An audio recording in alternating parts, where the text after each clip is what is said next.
Today we'll talk about how can you enable this sign or know how you can do that on your Zello app. We're going to figure out the solution or know how you can do that on your app. So you just follow these ways, then it's going to work with you.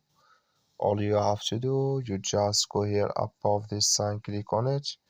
When you just click on it here, it's going to show for you a list like this. Then all you have to do, so you just click here on options. When you just click on options, it's going to take you to next step here. Then you click here on behavior, you just click on it. So then you come to next step here, come here to use system camera to take photos. It's going to show for you here. Click in this sign. So when you click on it, like you see this color show for us, that's mean here your system camera to take photos enable with us now. That's all you have to do. That's all. Thank you for watching. Don't forget to support us by liking and subscribe.